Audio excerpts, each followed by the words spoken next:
Assalamualaikum warahmatullahi wabarakatuh. Selamat pagi dan salam sejahtera bagi kita semua. Selamat datang kepada mahasiswa mata kuliah pemberdayaan dan pengorganisasian masyarakat. Pada pertemuan ke-11 ini, kita akan diskusi tentang gotong royong dan musyawarah. Untuk itu, langsung saja kita simak PowerPoint berikut. Oke, gotong royong dan musyawarah. Sebetulnya selalu menjadi pertanyaan saya, sebetulnya kapan sih gotong royong ini mulai ada di Indonesia? Karena sering digadang-gadangkan bahwa gotong royong ini adalah warisan budaya yang sudah tumbuh dan berkembang, kemudian diwariskan secara turun-temurun kepada masyarakat di Indonesia. Namun, berdasarkan penelusuran yang saya lakukan, belum ada data yang pasti menyatakan kapan sebetulnya gotong royong ini sudah ada di Indonesia. Gotong royong merupakan bentuk kerjasama kelompok masyarakat untuk mencapai suatu hasil positif dari tujuan yang ingin dicapai serta secara mufakat dan musyawarah. Untuk itu kita sering melihat bahwa berbagai bentuk kolaborasi, berbagai bentuk kerjasama dengan satu tujuan yang sama, tujuan yang positif bersama, sering kita sebut dengan gotong royong. Bahkan sampai hari ini, semangat gotong royong ini pula lah yang kita pakai untuk beberapa program-program pemerintah, program-program masyarakat, dan lain sebagainya. Sedikit sejarah tentang gotong royong. Gotong royong ini terbagi atas dua kata, gotong dan royong. Gotong artinya bekerja, royong artinya bersama-sama. Maka secara harfiah sederhana kita bisa bilang bahwa gotong royong ini adalah kita bekerja bersama-sama. Namun kemudian dari bersama di sini definisi gotong royong tadi menjadi berkembang pada bentuk musyawarah, Pancasila, hukum adat, ketuhanan, dan juga sebuah kekeluargaan yang dimana kemudian gotong royong menjadi filsafat dari bangsa Indonesia. Teman-teman pasti masih ingat sekali seperti BPJS menyebut bahwa semangat iuran bersama itu disebut sebagai semangat gotong royong untuk saling memenuhi, saling membantu. Kemudian pada saat masa kemerdekaan pun semangat gotong royong ini pula lah yang digadang-gadangkan menjadi amunisi terkuat kita untuk bisa mengproklamasikan kemerdekaan kita hingga akhirnya kita merdeka. Namun, nah tugas pertama untuk kawan-kawan adalah sebetulnya bagaimana peran semangat gotong royong dalam masa kemerdekaan Indonesia tersebut. Bisa teman-teman ceritakan kira-kira bagaimana sebetulnya semangat gotong royong ini berkontribusi dalam kemerdekaan Indonesia? Apa bentuk semangat atau kegiatan gotong royong yang dilakukan pada masa itu? Itu tugas pertama untuk kawan-kawan. Kita lanjut, untuk manfaat gotong royong, yang pertama adalah menciptakan rasa kebersamaan dan kasih sayang. Ini sangat berimplikasi ya kawan-kawan, ketika kita melaksanakan suatu pekerjaan secara bersama-sama, maka akan tumbuh sense of belonging, rasa saling memiliki, sehingga ada rasa kebersamaan di mana kita tidak ingin tujuan bersama ini hanya dilakukan oleh satu dua orang saja, tetapi kita juga ingin terlibat, membantu, karena kita juga memiliki terhadap tujuan tersebut. Manfaat yang kedua adalah menumbuhkan sikap saling membantu, tolong-menolong, sukarela, dan kekeluargaan. Jadi, seperti di pertemuan ke-9 tentang partisipasi di dalam pemberdayaan, kita sudah menyebutkan bahwa tidak bisa mengandalkan hanya dari pelaksana program saja. Jadi kalau misalkan kita ingin melaksanakan suatu kegiatan pemberdayaan masyarakat dengan semangat gotong royong atau dengan konsep gotong royong, maka kita perlu memperhatikan bahwa akan ada bentuk partisipasi, akan ada bentuk pertolongan yang saling membantu sukarela ini yang bermacam-macam, beragam-ragam, sehingga kita tidak bisa mengeneralkan bahwa gotong royong semuanya harus pegang cangkul, gotong royong semuanya harus ikut bekerja di lapangan pada saat mengerjakan suatu program atau proyek. Nah, jadi bisa sangat macam-macam. Yang penting ada sikap saling membantu, tolong-menolong, dan kesukarelaan. Yang paling penting dari gotong royong ini adalah kekeluargaan. Karena tadi royong arti katanya adalah bersama-sama gitu ya kawan-kawan. Manfaat yang ketiga adalah membina hubungan sosial yang baik dengan masyarakat. Dengan adanya gotong royong, satu sama lain kita akan saling bersosialisasi, saling mengenal, apalagi mungkin di masa-masa seperti saat ini ya, kita merasa bahwa tidak lagi ada kesempatan yang banyak untuk kita bisa bersosialisasi secara tatap muka gitu ya. Jadi mungkin dengan adanya gotong royong ini memang sangat terasa sekali bahwa hubungan sosial itu terbangun. Yang keempat adalah mempererat tali persaudaraan, sama ya kurang lebih. Dan yang kelima membuat pekerjaan lebih cepat selesai, tentu saja ya. Ini kayak konsep sapu lidi gitu ya. Kalau lidi yang dipakai cuma satu, nggak akan bersih buat nyapu. Tapi kalau dipakai satu ikat sapu lidi, maka akan lebih cepat untuk membersihkan gitu ya. Sama konsepnya seperti itu. Keenam, meringankan beban pekerjaan yang harus ditanggung, ya sama ya kawan-kawan, karena ada banyak tenaga, ada banyak manpower di sana, maka tentu saja kontribusi-kontribusi ini akan saling mencicil, saling mengerjakan porsi pekerjaan masing-masing dengan tujuan yang sama, dengan tujuan yang satu. Kemudian yang ketujuh, menciptakan rasa persatuan dan kesatuan di lingkungan masyarakat, kurang lebih sama dengan yang sebelumnya.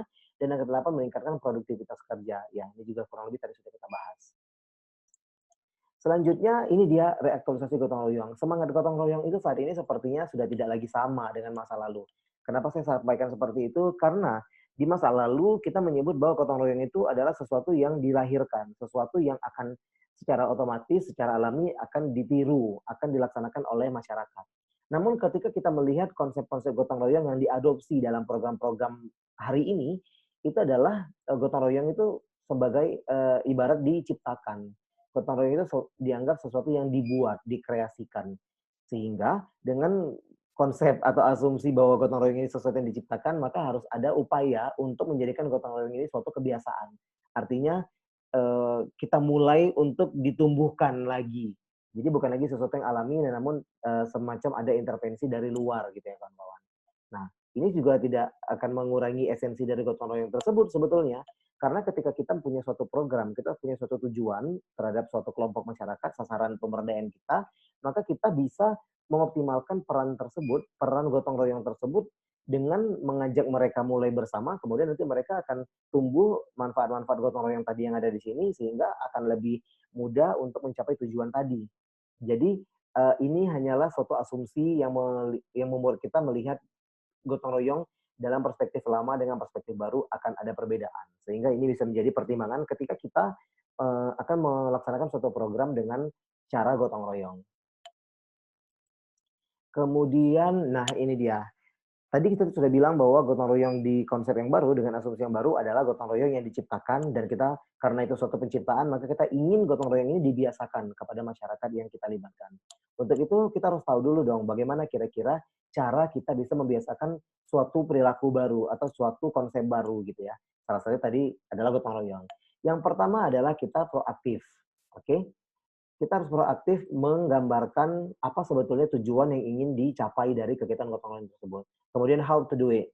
Bagaimana cara kita melaksanakan gotong royong tersebut untuk mencapai tujuan tadi gitu ya. Kemudian yang kedua adalah begin with the end in mind. Jadi mereka harus paham, mereka harus tahu bahwa ini memang ada kaitannya dengan mereka, akan ada benefit yang akan mereka dapatkan nanti di kemudian hari. Dan mereka betul-betul punya kontribusi nyata terhadap kegiatan tersebut, terhadap proyek tersebut. Maka dengan adanya suatu pemahaman yang jelas di dalam sasaran yang akan kita libatkan dengan dalam gotong royong, maka mereka akan mau membiasakan, akan mau mulai melakukan gotong royong itu sendiri. Yang ketiga, put first thing first. Jadi harus pakai skala prioritas, jangan keroyokan. Dalam artian, jangan ada banyak tujuan khusus dalam satu aktivitas, maka kita harus membagi suatu tahapan-tahapan supaya jelas mana yang harus dilakukan lebih dulu. Sama halnya kalau kita punya banyak kerjaan dalam satu waktu ya, kita bingung mana yang mau dikerjakan lebih dulu. Kalau kita sudah mengidentifikasi skala prioritasnya, oh ini first thing first. Jadi kita ini dulu, kemudian ini, kita tahu apa yang harus dilakukan dengan pola yang jelas tentunya gitu ya. Dan yang keempat, think win-win. Artinya, ketika kita melibatkan orang lain, kawan-kawan, kita harus ingat bahwa setiap orang punya kepentingan. Setiap orang pasti punya latar belakang yang berbeda, punya kesibukan yang berbeda-beda, sehingga kita harus tahu bahwa how to do gotong royong ini supaya tidak merugikan salah satu pihak. Jadi kita harus melihat bagaimana caranya gotong royong yang dilakukan, gotong royong yang diusulkan ini bisa menjadi suatu win-win solution bagi semua orang yang terlibat di sana. Dan yang kelima, seek first to understand them. Artinya mereka harus kita buat dulu untuk melihat dulu, mencari dulu sebetulnya apa yang akan mereka lakukan, bagaimana cara mereka melakukannya, untuk paham dululah. Ketika mereka sudah paham bagaimana cara melakukannya, maka bagaimana cara melakukan gotong royong ya, maksud saya. Ketika mereka sudah paham bagaimana cara melakukan gotong royong itu, maka mereka akan tahu bagaimana dengan versi mereka mengimplementasikannya dalam kegiatan atau aktivitas. Dan yang terakhir adalah synergize. Nah, yang namanya sinergi itu adalah sinergi itu adalah kumpulan peran-peran, kumpulan kontribusi dari berbagai pihak untuk mencapai tujuan yang sama. Jadi kalau kita buat gotong royong ini sebagai suatu pekerjaan yang dilakukan secara bersama, tentu peran-peran atau kontribusi-kontribusinya akan kita kumpulkan menjadi satu kegiatan gotong royong yang dilakukan oleh bersama-sama. Walaupun mungkin perannya tidak sama besar, tidak sama bentuk, tidak sama frekuensi gitu ya. Tapi kita bisa sampaikan, bisa jelaskan bahwa mensinergikan peran ini tuh sangat penting sekali. Jadi prinsip keadilan di dalam gotong royong itu bukan semua orang harus bekerja sama banyak, sama seringnya, tidak. Tetapi kita harus mensinergikan peran-peran yang dimiliki oleh orang-orang di dalam suatu kelompok masyarakat itu. Kita lanjut untuk nilai-nilai luhur dalam gotong royong. Nah, ini yang pertama kita lihat bahwa dengan adanya gotong royong dapat meringankan beban pekerjaan yang harus ditanggung. Ini sama seperti manfaat tadi ya. Jadi nilai ini yang dipegang. Setiap kita ada pekerjaan besar, ada tujuan besar yang ingin dicapai, dengan semangat gotong royong kita merasa kita punya kekuatan yang lebih, kita punya kekuatan yang lebih besar untuk bisa menyelesaikannya dengan lebih baik, lebih cepat, dan lebih selesainya dapat dipertanggungjawabkan gitu ya. Dengan nilai-nilai luhur pertama, meringankan beban pekerjaan yang harus ditanggung. Kedua adalah menumbuhkan sikap sukarela, tolong-menolong, kebersamaan, dan kekeluargaan antar sesama anggota masyarakat. Ini juga penting sekali, kita bisa melihat bahwa mungkin di lingkungan tempat tinggal kita, gotong royong yang dilakukan itu seperti kerja bakti gitu ya, membuat saluran air, saluran limbah dan lain sebagainya, atau pekerjaan-pekerjaan lain yang dikerjakan secara bersama, kita melihat bahwa dengan melaksanakan kegiatan gotong royong itu, kita melihat ternyata ada sikap sukarela yang tumbuh, ada rasa, keikhlasan yang lahir untuk mengerjakan suatu pekerjaan yang mungkin dampaknya tidak terlalu signifikan bagi dia dibanding tetangganya mungkin, kita anggap seperti itu. Tetapi dengan adanya gotong royong ini tumbuh sikap sukarela tersebut. Ada rasa tolong-menolong, kita melihat orang lain mengerjakan sesuatu, sendirian ternyata sulit atau lebih lama, kita turun di sana untuk membantu mengerjakannya juga, supaya bisa cepat selesai. Nah, tolong-menolong, sikap sukarela, dan kebersamaan inilah yang tumbuh dengan adanya gotong royong. Dan itu bagus sekali. Itulah semangat yang terus kita pakai untuk melaksanakan suatu kegiatan, suatu program yang sifatnya untuk kelompok bersama gitu ya. Nilai luhur yang ketiga adalah menjalin dan membina hubungan sosial yang baik dan harmonis antar warga masyarakat. Tentu saja dengan adanya gotong royong seperti yang tadi saya sampaikan di manfaat gotong royong, kita bersosialisasi satu sama lain, maka akan ada interaksi sosial di sana dan ini akan membina hubungan sosial yang lebih baik. Keempat, nilai luhurnya adalah meningkatkan rasa persatuan dan kesatuan nasional. Tentu ya, kawan-kawan kurang lebih sama dengan nilai luhur sebelumnya. Nilai-nilai dan budaya gotong royong. Yang pertama adalah kebersamaan. Tentu karena gotong royong adalah bekerja bersama gitu ya. Kedua adalah persatuan, kesatuan, sukarela, sosialisasi, kekeluargaan, dan tolong menolong. Nilai-nilai dalam dan budaya gotong royong ini sebetulnya sering kita pakai untuk mengkampanyekan suatu program baru, untuk memperkenalkan suatu kegiatan baru yang sifatnya adalah dapat dilakukan bersama-sama dan manfaatnya pun akan dirasakan secara bersama-sama. Jadi, perlu saya tekankan dengan adanya nilai-nilai di dalam budaya gotong royong ini, kita harus sepakat dulu kawan-kawan bahwa gotong royong bukanlah konsep, mengerjakan sesuatu, keroyokan bareng-bareng, tidak hanya seperti itu. Karena bentuk pekerjaannya, bentuk kontribusi atau perannya dapat berbeda-beda satu dengan yang lainnya.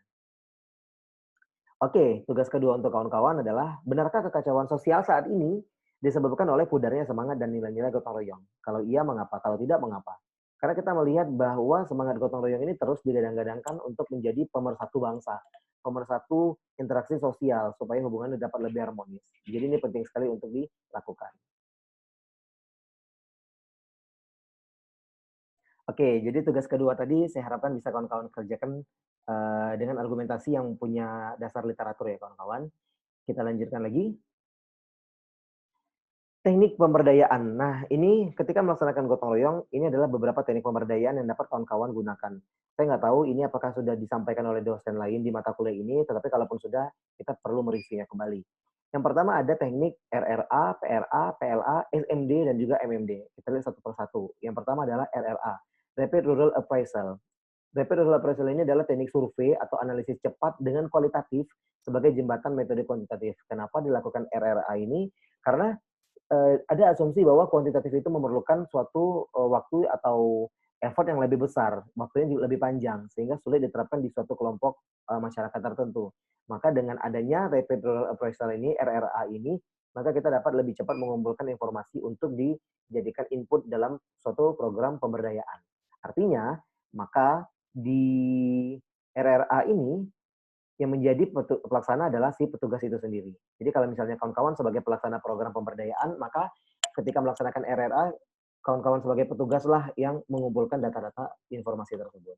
Yang kedua adalah PRA, yang dimana perbedaannya dengan RRA adalah masyarakatlah sebagai pelaksana. Artinya apa? Artinya kita melibatkan masyarakat itu untuk turut mengumpulkan informasi atau mengkaji atau mengidentifikasi sebetulnya ada masalah apa saja di dalam kelompok masyarakatnya. Jadi dengan pelibatan participatory rural appraisal, dengan pelibatan masyarakat sebagai orang yang mengidentifikasi kebutuhannya, masalah yang ada di lingkungannya, maka mereka sendirilah sebagai pelaksananya. Ini seperti berbeda, tapi ini bukan versus ya kawan-kawan ya. Jadi ini bukan versus, namun kita bisa melihat bahwa di RRA waktunya akan lebih cepat karena kita yang melaksanakan sebagai pelaksana. Tapi kalau di PRA, masyarakat itu sendiri yang akan mengidentifikasi dan mengumpulkan informasi tentang kebutuhan dan masalah yang ada di lingkungannya. Kemudian ada lagi participatory learning and action. Ini tujuannya adalah mendorong partisipasi masyarakat melalui belajar dan bertindak bersama. Kurang lebih sama dengan PRA tadi, namun yang berbeda di sini adalah masih akan ada peran pelaksana sebagai fasilitator di sini. Jadi kita sebagai pelaksana program perlu menginfluence, perlu memfasilitasi dan juga memotivasi supaya proses pengumpulan data atau partisipasi masyarakat melalui belajar ini dapat dimaksimalkan. Selanjutnya yang terakhir adalah SMD dan MMD. SMD ini sama seperti survei ya kawan-kawan ya, survei mawas diri yang artinya kita turun ke kelompok masyarakat, bahkan sampai di tingkat keluarga, mengumpulkan berbagai informasi terkait situasi yang dihadapi oleh mereka. Jadi ini bagian dari pengumpulan informasi, survei mengumpulkan informasi tentang masalah-masalah apa yang ada di suatu kelompok masyarakat, bahkan sampai di level rumah tangga.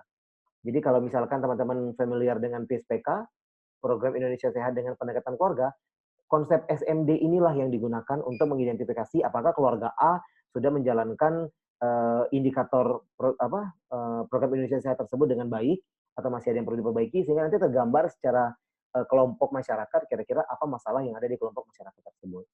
Berbeda lagi dengan MMD karena MMD ini adalah tujuannya untuk menentukan prioritas masalah yang akan diintervensi kemudian. Jadi di MMD ini kita akan mengumpulkan masyarakat dengan berbagai elemen kelompok masyarakat itu, kemudian kita tentukan kita akan tentukan masalah apa yang ada di sana hasil survei kita, hasil identifikasi kita, dan kelompok masalah-masalah tadi akan diprioritaskan mana yang akan diintervensi lebih dulu karena memang semua masalah seyogianya akan diintervensi ya. Tapi kalau diselesaikan semuanya dalam satu waktu tentu tidak mungkin. Jadi kita perlu prioritaskan. Nah, mulai dari memprioritaskan masalah mana yang akan diintervensi lebih dulu, kemudian apa bentuk intervensi yang dapat dilakukan di kelompok masyarakat itu sendiri, tentu saja dengan pelibatan mereka nantinya, maka di MMD ini kita akan gali potensi-potensi intervensi apa yang dapat dilakukan.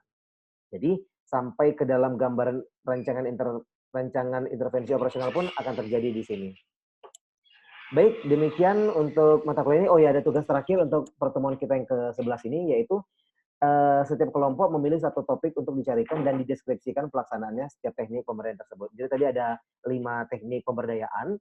Kita akan teman-teman cari satu topik masalah yang ada di masyarakat, kemudian masalah tersebut diidentifikasi dengan 5 teknik pemberdayaan yang barusan kita jelaskan. Baik, demikian. By the way, tugasnya dikerjakan secara kelompok. Satu kelompok itu 5 orang, atau boleh 4 orang biar sama dengan tugas sebelumnya. Disubmit di Island maksimal 2 hari setelah jadwal perkuliahan ini. Jadi kalau misalnya tugas kuliahnya dilaksanakan hari Kamis, maka maksimal hari Sabtu sore tugasnya sudah dikumpul. Baik, demikian untuk mata kuliah PPM ke-11 ini dengan topik gotong royong dan musyawarah. Semoga ada manfaatnya, lebih kurangnya saya mohon maaf, dan untuk lebih lanjut tentang topik ini kita akan sediakan kolom interaksi chat di Island. Demikian, selamat pagi, Assalamualaikum warahmatullahi wabarakatuh.